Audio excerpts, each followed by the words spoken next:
नमस्कार मित्र, good morning, शुभ प्रभात. आपल्या सर्वांचं आयुष्य आजही सुमंगल मंगलदायी ठरो हीच एक इच्छा करून आज आपण आपल्या विषयाला सुरू करणार आहोत. सेल्फ कंट्रोल, आत्मसंयमन. आपण काल जाणून घेतलं आध्यात्मिकदृष्ट्या आत्मसंयमन म्हणजे नेमकं काय, जे कृष्ण भगवंतांनी आपल्याला सांगितलं. आज नेमकं त्यातल्या ज्या काही गोष्टी आहेत त्या गोष्टी आपण डे टू डे ॲक्टिव्हिटीजमध्ये आपण कसे काय इम्प्लिमेंट करू शकतो, कसे काय आपण अवगत करून आपण व्यक्त होऊ शकतो, आज हे आपण शिकणार आहोत. सर्वप्रथम एक गोष्ट लक्षात घ्या, सेल्फ कंट्रोल जिकडे म्हटला की त्या सेल्फ कंट्रोलचं एक तर असतं माइंड कंट्रोल आणि दुसरा भाग असतो फिजिकल ॲक्टिव्हिटीचा एक्सप्रेशनचा कंट्रोल. असे दोन भाग आहेत सेल्फ कंट्रोलचे. अगोदर आपण माइंड कंट्रोलबद्दल विचार करू. मनाचा स्वभाव आहे चंचलता, तो सतत सातत्याने बदलत असतो. किंबहुना ईश्वराचं स्वरूप पण तसंच आहे. आपण ईश्वराचं स्वरूप आपण कधीही बांधू शकत नाही, कारण ते जे व्यक्त होतं आहे ईश्वराचं स्वरूप ते प्रत्येक क्षणी हे वेगवेगळं आणि ते बदलतं आहे. म्हणून पहिली गोष्ट ही ॲक्सेप्ट करा आज, टू चेंज. मनाला बदलता येणार नाही, मनावरती नियंत्रण मात्र आणता येईल. जसं आपल्या ज्या भावना आपण व्यक्त करत असतो, फिजिकल ॲक्टिव्हिटीनी एक्सप्रेस करत असतो, ते म्हणजे कोणत्या भावना आहेत? प्रेम आहे, लोभ आहे, मद आहे, मत्सर आहे, क्रोध आहे. ह्या पाचही प्रकारच्या ज्या भावना आहेत त्या भावनांचं आपण बॅलेन्सिंग करू शकतो. एक गोष्ट पहिली स्टेप लक्षात ठेवा, कोणत्याही लोभाला, कोणत्याही क्रोधाला, कोणत्याही प्रेमाला किंबहुना सर्व भावना ज्या आहेत त्या भावनांना दाबायचा प्रयत्न करू नका. निसर्गाचा नियम आहे, जेवढा तुम्ही दाबायचा प्रयत्न कराल तेवढा त्याचा उद्रेक होईल. जेवढा तुम्ही क्रोधावरती कंट्रोल करायला जाल तेवढा तुमचा क्रोध आतून बाहेर पडेल, उफाळेल. म्हणून नेहमी आयुष्यात लक्षात ठेवा, तुम्हाला मन नियंत्रण करायचं आहे म्हणजे बॅलेन्सिंग करायचं आहे. होय, पहिली स्टेप ही आहे की तुम्ही तुमच्या भावना व्यक्त करताना त्याच्यामध्ये बॅलेन्सिंग साधा. सत्वशील, रजोगुणी, तमोगुणी बनताना त्या तिन्ही गुणांचा बॅलेन्स साधा, ही पहिली स्टेप. आणि ही स्टेप साधण्यासाठी रोज तुम्हाला स्वतःसाठी वेळ द्यायचा आहे. आणि 5-10 मिनटं डोळे बंद करून तुम्ही कुठेही असा, बसमध्ये असा, ट्रेनमध्ये असा किंवा घरात बसा, कुठेही बसा, पण 5 मिनटं स्वतःला डोळे बंद करून स्वतःच्या मनाला हे सतत बिंबत जा की तुम्हाला नेहमी बॅलेन्सिंग व्यक्तिमत्व बनायचं आहे. तुम्हाला तुमच्या गुणांवरती नियंत्रण आणायचं आहे, भावनांवरती नियंत्रण आणायचं आहे. संभाषणाच्या सुरुवातीला सुद्धा एकच पहिली स्टेप लक्षात ठेवा की बॅलेन्स युअर फिलिंग्ज. जर तुम्ही बॅलेन्स ऑफ फिलिंग सुरुवातीला जर तुम्ही विचार केला तर तो मध्याला पण तोच राहील आणि शेवटी संभाषण संपताना सुद्धा तुमच्यामध्ये तो एक बदल घडेल की नेहमी तुमच्या भावना तुमच्या नियंत्रणात असतील. दुसरी गोष्ट, ज्या ज्या वेळेला तुम्ही ध्येय ठरवता त्यावेळी ते ध्येय जे ठरवता त्याच्यामध्ये क्लॅरिटी साधा.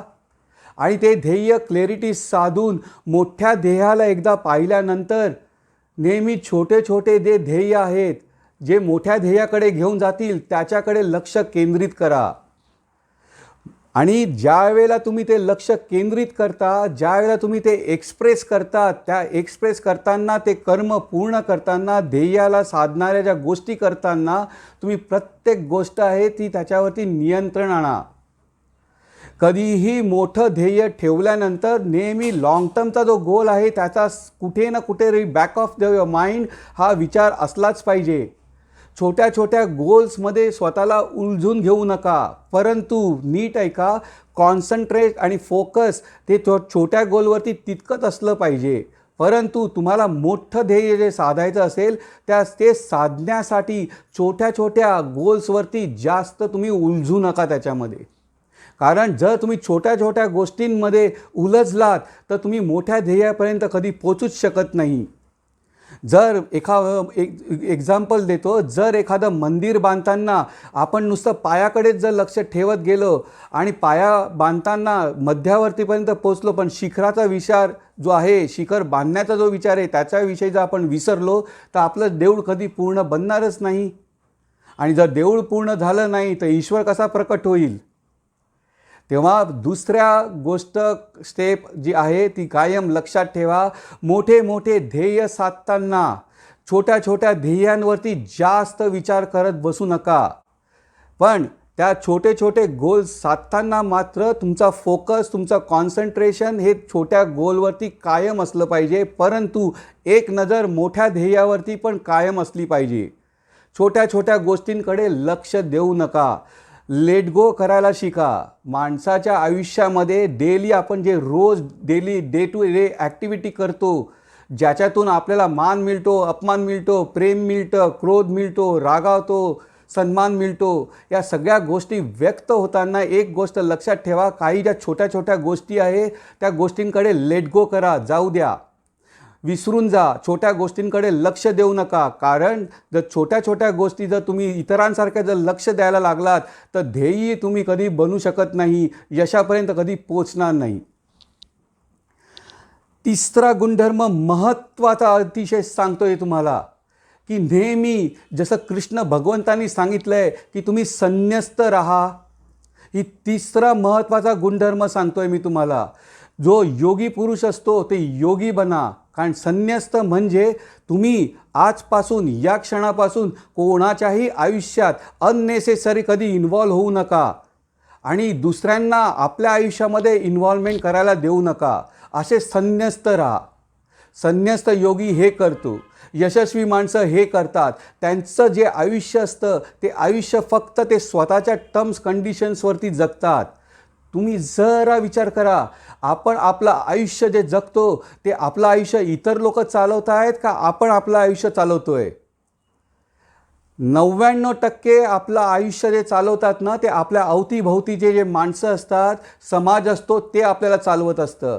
आजपासून काट मारायला, आजपासून यशस्वी माणसासारखं स्वतःचं आयुष्य स्वतःच्या टर्म्स कंडिशन्सवरती बांधा. स्वतःचं देऊळ स्वतः बांधा. जग आहे तसं बघायला शिका.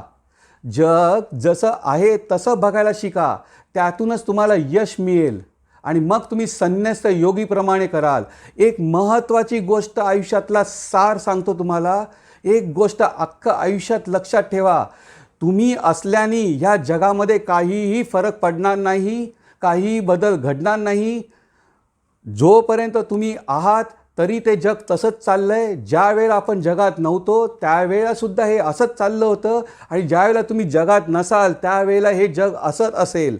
म्हणूनच सांगतो, दुसऱ्यांच्या जगामध्ये स्वतः शिरू नका आणि दुसऱ्यांना कधी चान्स देऊ नका तुमच्या आयुष्यामध्ये इन्व्हॉल्व होण्याचा. स्वतःचं आयुष्य स्वतःच्या टर्म्स कंडिशन्सवरती जगा. असा काही इतिहास तेच घडवतात यशस्वी माणसं की जे हे जाणतात की मी नसल्याने सुद्धा जग चालतंय, मी असल्याने सुद्धा जग चालतंय, मी नसल्याने सुद्धा जग चालतंय. लोकांना काहीही एक फरक पडत नाही. त्यामुळे लोकांचा विचार करत जाऊ नका. स्वतःचं आयुष्य आहे हे तुमचं आयुष्य आहे. तुम्ही ते जगताय. तुमच्या विचारशीलपणाने ते जगलं पाहिजे. फक्त एक मार्गदर्शक म्हणून एक गोष्ट आणखीन एक सांगतो की ज्या वेळेला आपण बदलायचा प्रयत्न करत असतो आयुष्यामध्ये स्वतःला, त्या वेळेला जसं एक मराठीमध्ये म्हण आहे, तेरड्याचा रंग फक्त 3 दिवस. तेरडाचा हे जे फूल आहे ते पावसाळ्यामध्ये येतं. त्याचा जो रंग असतो ना तो इतका फिका असतो की तो 3 दिवसच टिकतो. तसंच आपण जे काही करतो, आपण सेल्फ कंट्रोल जे आपण ठरवतो ते सेल्फ कंट्रोल फक्त आपण ज्या ठरवलेल्या गोष्टी असतात त्या 3 दिवसाच्या वरती राहत नाही. म्हणून इथे आपल्याला चौथा गुणधर्म सांगतो, चौथी पायरी सांगतो सेल्फ कंट्रोलची. ते आहे म्हणजे टाईम टेबल बनवा. मनातले विचार उतरवून काढा. शाळेत आपण जात होतो, कॉलेजमध्ये आपण जात होतो, प्रत्येक वेळेला आपल्याला वेगवेगळे 8 तासाचे विषय असायचे. आपण टाईम टेबल बनवायचो आणि त्या टाईम टेबलप्रमाणे आपण डे टू डे ॲक्टिव्हिटी ज्या होत्या त्या आपण त्या टाईम टेबलप्रमाणेच करायचो. स्वतःला उगाचच तुम्ही मोहमध्ये टाकू नका. टाईम टेबल बनवा. सेल्फ कंट्रोलची चौथी महत्त्वाची स्टेप आहे की ज्या गोष्टी तुम्ही ठरवलेल्या आहे त्याचं वेळापत्रक बनवा. मनामध्ये ज्या गोष्टी तुम्ही ठरवलेल्या त्या उतरवून काढा आणि त्या टाईम टेबलला त्यांच्याप्रमाणे, त्या टाईम टेबलप्रमाणे तुमच्या मनाला ती सवय लावा त्या गोष्टी करायला. भाग पाडा. इथे येतं डिसिप्लिन, इथे येते शिस्त. ज्याच्याकडे शिस्त आणि डिसिप्लिन नाही तो माणूस सेल्फ कंट्रोलमध्ये साक्षात्कार त्याला मिळू शकत नाही. तो यशस्वी बनू शकत नाही, हे मात्र निश्चितपणे सांगतो. म्हणून नेहमी वेळापत्रक बनवा, टाईम बनवा आणि टाईमला स्वतःला ते फॉलो करा. ते जे इम्पल्सेस असतात, ते इम्पल्सेस आपले ज्या मनामधून तयार होत असतात त्या गोष्टी करण्याच्या अगोदर त्यावेळेला स्वतःला नेहमी डिसिप्लिनमध्येच ठेवा. छोटंसं उदाहरण देऊन सांगतो. आपण अलार्म लावतो, सकाळी 5चा अलार्म असतो. आपल्याला 5 वाजता वेळेवरती तो अलार्म त्याचं काम करतो, तो वाजतो. पण आपण काय करतो, त्याला आपण म्यूटमध्ये टाकतो, कॅन्सल करतो, 15 मिनटाचं पुढे ढकलतो. तर ते जे गजरावरती जो हात जातो अलार्मवरती, तो हात ती शिस्त बाळगा की तो उद्यापासून एकदा ठरवलं तुम्ही की 5 वाजता उठायचं, मनाला तुम्ही आदेश द्या. मन तुमच्या हयातीमध्ये आणि कयातीमध्ये असलं पाहिजे.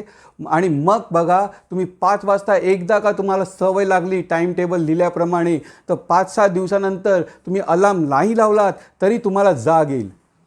जागे व्हा, दोन्ही प्रकारे सांगतो. एक तर झोपेतून जागे व्हा आणि जागे झाल्यानंतर सुद्धा त्यातूनही तुम्ही जागे व्हा. आणि ते जे जागेपणामध्ये जे जागरूकता असते त्यालाच सेल्फ कंट्रोल म्हणतात.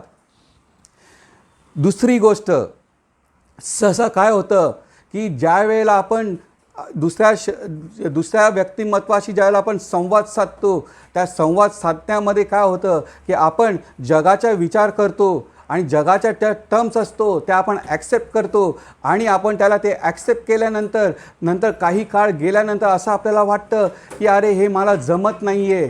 कारण त्यावेळेला परिस्थिती तशी होती म्हणून आपल्याला होकार द्यावा लागतो आणि नंतर त्याचा पश्चाताप होतो. इथे सेल्फ कंट्रोल, आत्मसंयम आपल्याला इतका कामी येतो की त्याचं इतकं महत्त्व आहे. एक छोटंसं उदाहरण देऊन समजावतो. आपण इंटरव्ह्यूला जातो. इंटरव्ह्यूला जाताना इंटरव्ह्यूअर जो असतो ते आपला इंटरव्ह्यू घेतात आणि ते त्यांच्या टर्म्स कंडिशन सांगतात. आपल्याला गरज असते नोकरीची म्हणून आपण काही गोष्टी असतात ते सांगतात, तुम्हाला 1 लाख 2 लाखाचं तुमचं पॅकेज असेल, 8 लाखाचं पॅकेज असेल, असे जे आहे ते सांगतात. त्या मोहामध्ये आपण जातो की अरे वा, मला 1.5 लाख 2 लाख रुपये पगार मिळेल आणि आपल्याला नोकरीची सक्त गरज असते. पण आपण त्यावेळेला आपला विचार केलेला नसतो, आवड निवड काय आहे याचा विचार केलेला नसतो. फक्त गरजेपोटी आपण त्या माणसांना, त्या कंपनीला आपण येस म्हणतो आणि नंतर ज्या वेळेला आपल्याला नोकरी लागते त्यावेळेला त्या टर्म्स कंडिशन्समध्ये बारीक अक्षरामध्ये, जसं इन्शुरन्स पॉलिसीजमध्ये टर्म्स कंडिशन्स बारीक अक्षरात लिहितात ना, तसंच आपल्या जे अपॉइंटमेंट लेटर असतं त्या बारीक अक्षरात लिहिलेलं असतं की तुम्हाला या वेळी ऑफिसमध्ये उपस्थित राहावं लागेल, कार्यालयात उपस्थित राहावं लागेल. तुम्हाला डे शिफ्ट असेल, सेकंड शिफ्ट असेल, नाईट शिफ्ट असेल.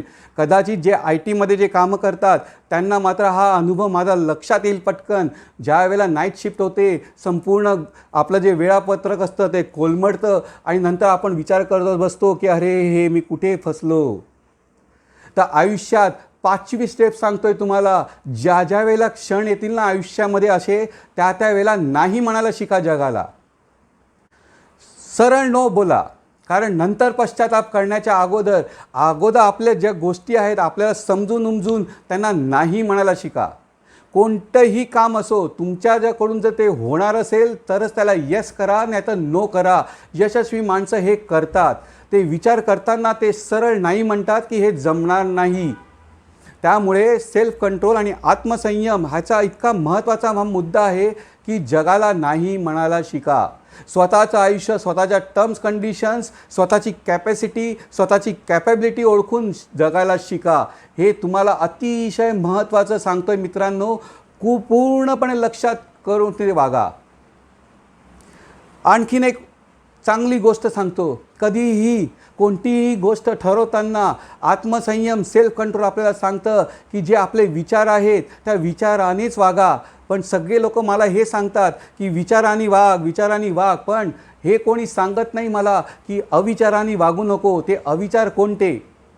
जे माझ्या मनाला पटत नाही, ज्या मनामध्ये मला माहिती आहे की इथे हे केल्याने मला समाधान नाही मिळणार, ज्या गोष्टी मी लोकांचं म्हणणं ऐकून जे करत असतो, ते जे अविचार आहेत ना, आज ते सर्व खोडून टाका.